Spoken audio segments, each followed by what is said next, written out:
America और Saudi अरब के रिश्तों में एक नया दौर शुरू हो गया है। इस रिश्ते में नई गर्माहट तब दिखी जब क्राउन प्रिंस मोहम्मद बिन सलमान 7 साल बाद वॉशिंगटन उतरे। वो आखिरी बार 2018 में अमेरिका आए थे। लेकिन 7 साल बाद जब मोहम्मद बिन सलमान अमेरिका पहुंचे तो राष्ट्रपति डोनाल्ड ट्रंप ने उनका ऐसा शाही स्वागत किया कि पूरा व्हाइट हाउस चमक उठा।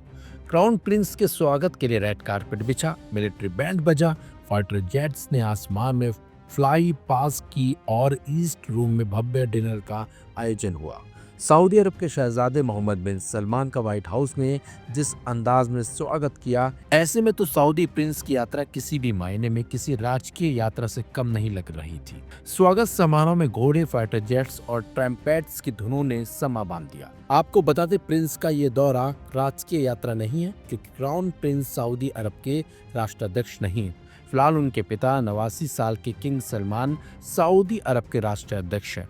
हालांकि डोनाल्ड ट्रंप सभी कूटनीतिक कोशिशें करके अमेरिकी हितों के लिए सऊदी अरब के महत्व और प्रिंस के प्रति अपने सम्मान का संकेत दे रहे हैं। सऊदी क्राउन प्रिंस मोहम्मद बिन सलमान की लीमों को घोड़ों की एक कतार ने व्हाइट हाउस के ड्राइववे तक पहुंचाया। वहीं सैन्य बैंड में प्रिंस का स्वागत किया। इसके बाद जिस समय ट्रम्प साउथ लॉन में मुस्कुराकर प्रिंस का स्वागत कर रहे थे, उस समय लड़ाकू विमानों का एक समूह जिसमें F-35 भी शामिल थे व्हाइट हाउस के ऊपर से गुजरे। ट्रम्प ने गर्म जोशी से हाथ मिलाया और प्रिंस का कंधा पकड़ा। फिर वे मुस्कुराकर एक तस्वीर खिंचवाने के लिए तैयार खड़े हो गए थे। इसके बाद ट्रम्पेट्स बजे, सैनिकों ने सलामी दी और दोनों नेता दक्षिणी पोर्टरिको में चले गए। जमाल खाशोगी की हत्या के बाद प्रिंस का पहला दौरा।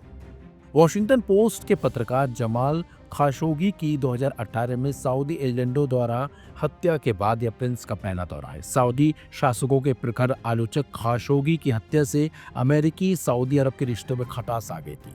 अमेरिकी खुफिया एजेंसियों ने बाद में यह बात मानी कि प्रिंस मोहम्मद ने ही एजेंटों को ऐसा करने का निर्देश दिया था। हालांकि 7 साल बाद यह तनाव काफी हद तक खत्म हो गया है। ट्रंप अब 40 वर्षीय शहजादे को पश्चिमी एशिया के भविष्य को आकार देने वाले एक अहम साझेदार के रूप में देख रहे हैं। सलमान अपनी ओर से खाशोगी की हत्या में किसी भी भूमिका से हालांकि इनकार करते रहे हैं। F-35 लड़ाकू विमान बेचने का ऐलान।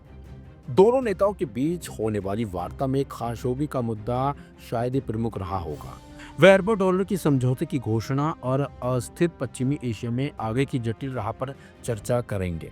सऊदी अरब के शहजादे की बहुप्रतीक्षित अमेरिकी यात्रा की पूर्व संध्या पर अमेरिका के राष्ट्रपति डोनाल्ड ट्रंप ने कहा कि वह इस खाड़ी देश को F-35 लड़ाकू विमान बेचेंगे। हालांकि ट्रंप प्रशासन में इस बात को लेकर चिंता है कि इस तरह की बिक्री से चीन को उन्नत हथियार प्रणाली के पीछे की अमेरिकी प्रौद्योगिकी तक पहुंच मिल सकती है। ट्रंप की यह घोषणा इसलिए भी चौंकाने वाली है क्योंकि रिपब्लिकन प्रशासन में कुछ लोग इजराइल की अपने पड़ोसियों पर गुणात्मक सैन्य बढ़त को प्रभावित करने को लेकर चिंतित है, खासकर ऐसे समय में जब ट्रंप अपनी गाजा शांति योजना की सफलता के लिए इजराइल के समर्थन पर निर्भर खड़े हैं।